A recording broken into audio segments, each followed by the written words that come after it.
Hey guys, Dave from Nerdarchy here, for nerds by nerds, hanging out with some of my Nerdarchy crew. I'm Nerdarchy's Ted. I'm Ryan. Today we're going to be talking about 5th edition D&D from the DMG magic items. Specifically, we're going to discuss the intelligent magic items. Or sentient, as the book might tell us. Or sentient. Well, it's actually a really short section, and most of it is actually taken up by examples. Right. Well, I mean, it's basically you give items stats, cool abilities, personalities, and call it a day. So, and I was actually really surprised about how short the section is, because it's really like, basically what they're saying is, yeah, just make a magic item from scratch. Here's carte blanche. You've got carte blanche to do whatever you want. Right, so for you guys out there, if you want to pull out your DMGs, page 214 of the good book, page 214, the homily of the sentient item. Well, no, we had a viewer, in said, thy mercy. look, can you, when you guys, mention stuff in the DMG, where the hell is it? Just pull out the section. All right. So that's where we're at. Okay, 214. Got it. All day. So I found that really interesting, because in previous editions there was like a whole menu of options that kind of went with building your intelligent magic items. You couldn't go over the quotient of the ratio of the modifier plus or minus the time or day of the solar eclipse. Yeah, it was very mathematical. More or less. You needed a spreadsheet to follow it. Yeah, well, but even in first edition, you still had, these are the properties that you can have for an intelligent weapon. Yeah. And then you look at the sample ones that they have there. A lot of those abilities are really just made up for those weapons. Right. Yeah. There isn't any analogs towards any of the other magic items. It's just unique to that. Well, I mean, and part of the reason why that's cool for a sentient item is saying that no, this isn't off of a friggin' conveyor belt of a factory put together. Like, if you're saying that this is a menu of specific item abilities that many items could have, then it means that item isn't very unique, because apparently it's common enough that there's a menu of what these things should be. Well, and it goes along with the design concept of 5th edition, which is you're the DM, figure it out. Right. Exactly. You make the call. Where in previous, in 3rd edition, it was spelled out very clearly. Every rule, every I was dotted, every T was crossed. Right. 1E and 2E, basically Advanced Dungeons and Dragons, was more like this, where it's like, well, you're the DM, kind of do whatever you want. You have the ultimate power. But there was a lot more tables and charts. Where here it's like, well, here's some suggestions for what its, what its purpose is. Right. And, here's a stat array you can kind of use for it. And this is how it perceives the world around it. And then everything else is just like they wrote you a blank check. Right, absolutely. I mean, you could base it off of some of the magic items that already existed, and but then start to develop the history, the story, and the personality of that individual item to make it very, it could be a cloak of displacement or something, and what's the story behind that? Well, yeah, I mean, really, if you take just the magic item section, and then from there you go with basically the little customizable things they give you, and then you slap, sentience on top of it and give it that particular item a purpose.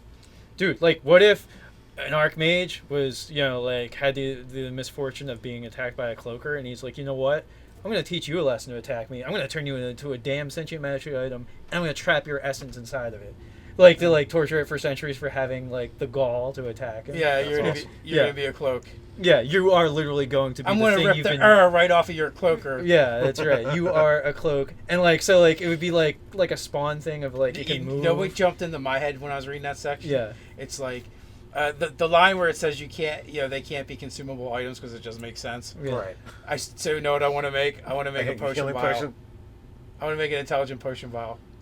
That every day refills with a random potion. Yeah. See, I didn't even go as far as having it refilled. I basically was like, okay, you make a healing potion, you make it sentient. So anytime someone picks it up, it just says, "Don't drink me." Yeah.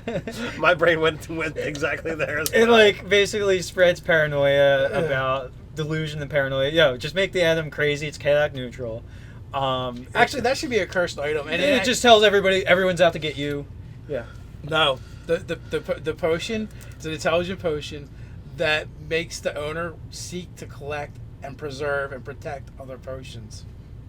So it becomes like this hoarder of potions that no one can drink. He's just like, and he's like clinking around, like he's trying. It spreads the idea that potions are people too. Yeah. Like, yeah. He's out there picketing all by himself with his in sign. front of the alchemist shop or whatever. Yeah. Yeah, that would be just zany and ridiculous. So I've had a few experiences with intelligent magic items.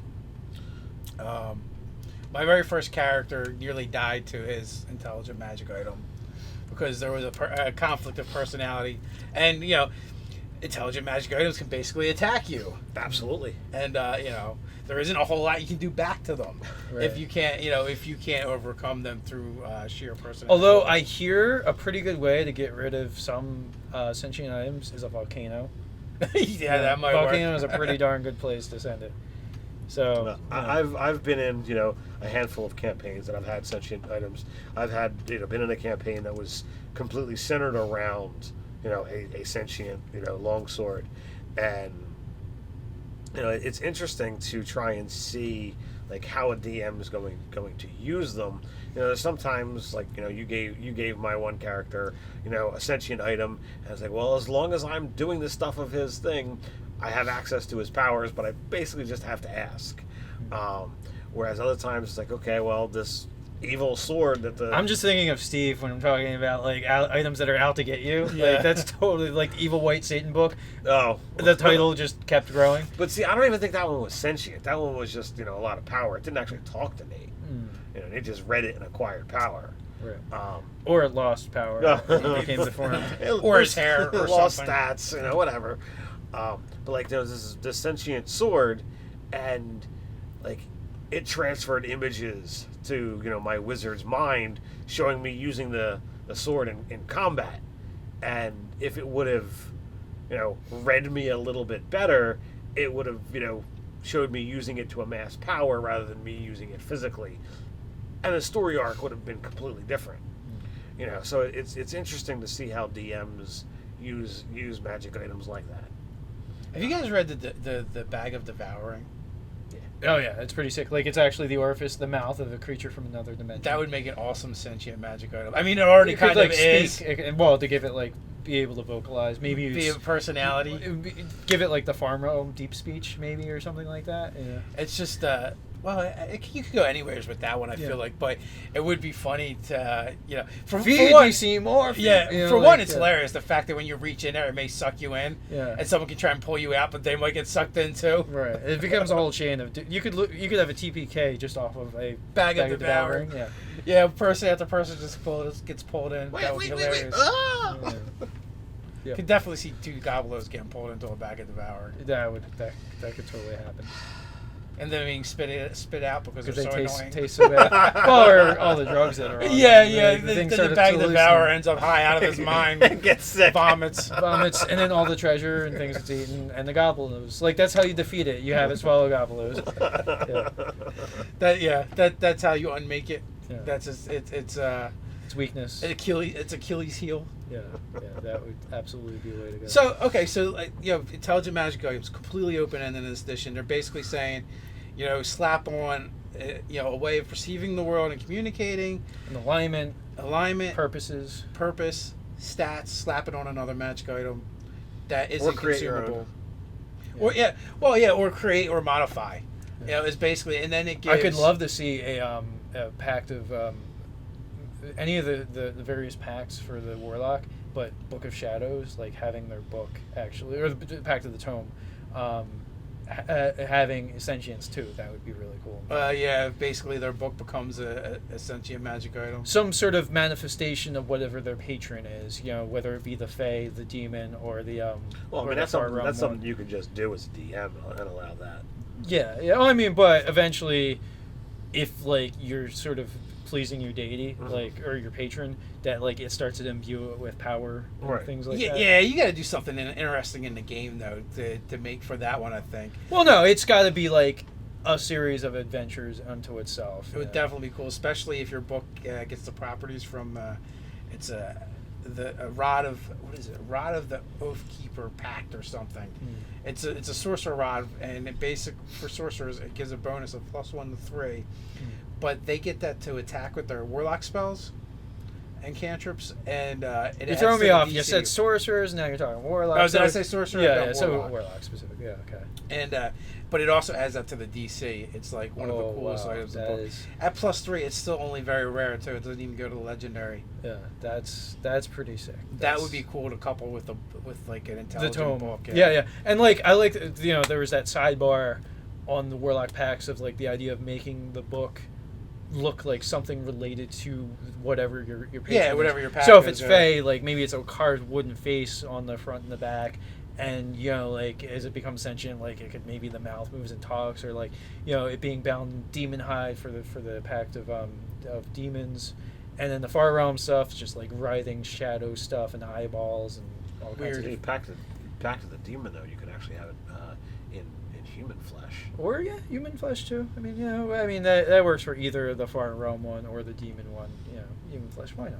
It's good. They're not too picky. Just make No. it weird. They're happy. Weird, Add some weird and slime. creepy. Yeah, there you go. It's good. Yeah. Slime, tentacles, So, like I said, this book is like full of really cool stuff, and they're really concise in the DMG, more so than any of the other books and any of the other editions. As It's far like- as I feel conveying like the they- information. The density is so high, yet the words used are so light. There's so many Yeah. options. They should just say Dungeonmaster's Guide. Do what you want. Yeah. Well, yeah, because a lot of it is optional, but I do find every time I go through that book, I find new sources of inspiration. Yep. And I feel like the people that are more like us, who are more old school gamers and been around for a long time, kind of feel the same way. So I find like some newer gamers they're less impressed with it. It's uncomfortable because you're not confined to the program of the video game. Yeah, like that's it could very well be. I mean, like how rules tight third was, and then fourth, like all your parameters were set. You're in very tight boxes, and like this is a very sort of open. This is a big sandbox to play in. It is a big sandbox to play in. So there's not that much on intelligent magic games. Sure. There's like Sweet, four. to the Yeah, point. there's like 4 items that are given as examples. That are all Well, really yeah, cool. and if you look at those examples, it does give some really good ideas. Yeah. Is it Black Razor? Black Razor is so friggin' sweet. But honestly, could you guys read about Black Razor and not think of Johnny Bravo? Oh man, yeah, with the 4th edition PSAs, yeah. No, that was 3rd edition PSAs. No, it was because they were being speculated. Oh yeah, it was 3rd edition, but they were Because they're like, what are we speculating going to do in 4th edition? Yeah. But so. I did hear that voice in my head. Yo, guys, search Dungeons and Dragons PSAs YouTube. It's friggin' hilarious. But yeah, so they did Black Razor as one of the ones, which is an intelligent magazine item, and they did the voice as basically Johnny Bravo. But they put a katana sword like on a chair, and then like somebody just did the voiceover of Johnny Bravo's dog, and he's like, yeah, like they had a debate between Invisible Christopher Walken and Black Razor, Which yeah. is Yeah. and they were debating over what Lord of the Rings was It's about. bad. Yeah, it's like, It's like, clearly, Clearly, man, the it was main about the ring. character was the ring. It was the ring. It was clearly. I mean, you couldn't even have had that movie without the ring. But in a surfer Elvis Johnny Bravo voice. Yeah, which was pretty amazing. Yeah. So you okay? Well, now that you're out of my own conversation, Black Razor, his purpose is really just to eat souls and kill stuff, and as long as you keep feeding it people to eat, it's perfectly happy. And it doesn't care who it is, good, bad. It could be like the holiest of holy, like a good priest, or it could be a Hitler. demon. It does not care, which is pretty awesome. To feed it a demon soul, you really need to go to their plane. Or it could be But- on the manifest. I don't know. I might say you might trap it in Black Razor, Okay. Yeah. but then again, you might not want to keep filling Black Razor full of demon souls. That could get ugly. Right. I don't know what it would do, but it would be really bad for the players. But then Black Razor has a severe consequence. Is it every 3 days or something? You have to kill something. Yeah, within. Is it randomly, or is it just every 3 days you have to make sure you're feeding it souls? Because if you don't, it is going to try and claim yours. Yeah. So that's a bit of a drawback. Yeah. Because Black Razor has this whole concept that everything came from nothingness. I'm going to help it go back to that. It's a nihilist. Well, basically, as long as you even go hunting, Yeah. you've satisfied it. But weirdly enough, it wants to hang out with its buddies, Whelm and Wave. Right, 2 other magic. Well, probably because it's like it wants other magic item weapons of its strata to be with. And the sword goes 3 or more days without consuming a soul.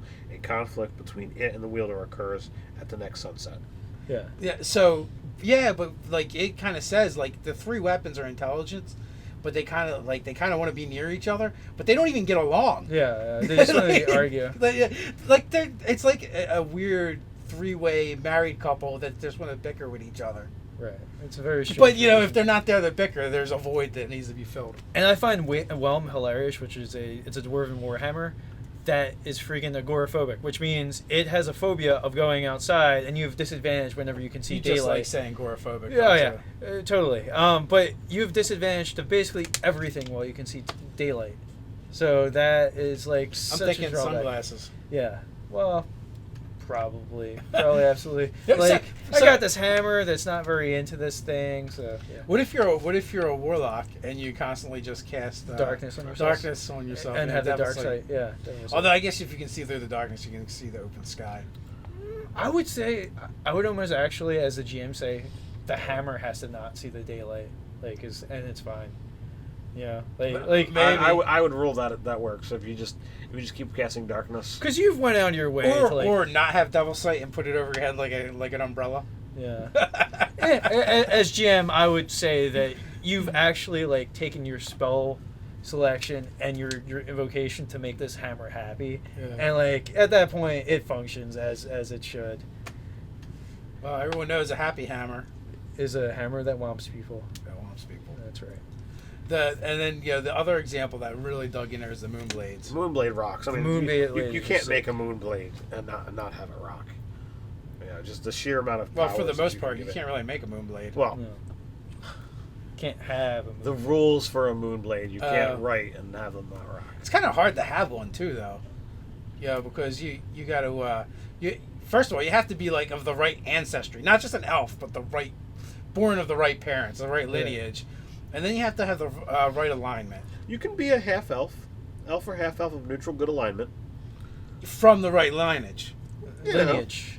Yeah. or that. Yeah, you have to be from specific houses that are probably spelled It out. says Moonblade weapon, longsword, legendary, requires an attunement by an elf or half elf of neutral good alignment. That's the actual in-game requirements. And then, technically, by story standpoint, the sword has to agree that you're worthy of it. But you have to go to an elven temple or the elven court and sit in front of the throne for a 24-hour ceremony with this thing to have it attuned. And at the end of that, that's when the sword decides to say whether or not it likes you.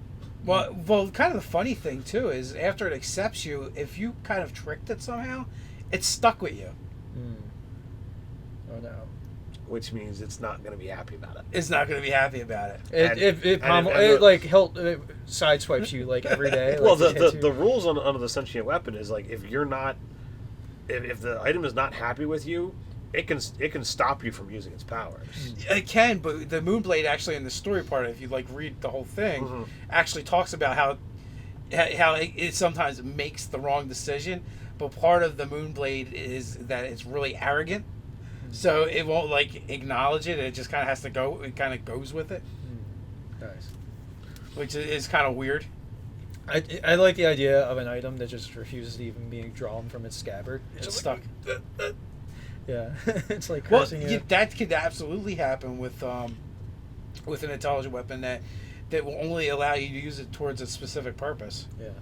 It could absolutely just stay in the scabbard. Yeah, or you can make an intelligent scabbard that just Won't blocks release the blocks weapon. you from drawing the weapon. You didn't notice it's actually got these claw type of things that grasp the weapon when it doesn't want you to do something. You just beat people with the scabbard. Yeah. Because a club. What looks like filigree or decoration is really the scabbard's claws or teeth as it bites down on the other end of the pommel or Scabbard or devouring. Oh, that would be just so wrong. Yeah, you just So want to you make use a everything sunblade. everything could potentially be a cursed item in your game. No, not a curse of devouring. Yeah, of devouring. Yeah. That's the way to go. Devouring's a curse. And a blessing. No, not a blessing. Wine skin of devouring. And they go to stick it to their face. Nice. So, Magic items, intelligent magic items. I think we've pretty much We like them. we've identified this subject. I love sentient magic items. I've already got one in my my 5e game that I'm running. Hopefully, I can twist and warp Ryan's character. Oh, that I forgot about that. Yeah, that's. At first, I'm like, what? I'm in that game. Where is that? It's the stagger. It's the dagger that I pretty much, since figuring out what it does, I have not used it. He's not touched it. It's Yeah. like, It's there, like in case of emergency. Break You must the glass. be the DM's pet in that campaign because you got all the magic items. Do I really? What else do I have? Well, No. There's the thing from the... Everyone who showed up to the last session got magic items. What are you Yeah. talking about? He's got more than everybody else. Yeah, I have two versus everybody else is like one minor item. Yeah. DM's pet. Yeah, right. The item that basically it's like the in case of emergency break the glass sort of thing. Like that's the like the stakes are high enough. I will put it in somebody's throat, but I don't draw it and use it otherwise. And like I'm pretty much going to use it as a thrown weapon as a one. It's gonna venomize you. You're gonna be going out at night where everyone's sleeping. Every morning you're gonna wake up exhausted. You don't know why. Yeah, I don't know why. Well, it's slow. We've had months of. Why does my mouth taste like time. copper? So he doesn't know Well, how there you much subtle weaving has happened while he's been asleep. That's true. So I think it's time to put this magic sword in the scabbard. Yeah. Or in the stone, and then maybe the right Hey. person will come and draw it. Hey guys, in the comments, let us know what you guys think of intelligent magic items, your experiences with them. I bet you guys have loads of great stories that we'd love to read about. While you're at it, like, subscribe, and share with your friends. Or hang out with us on Facebook. You can join the conversation over on Reddit. How to stay nerdy. Until next time, Stay nerdy.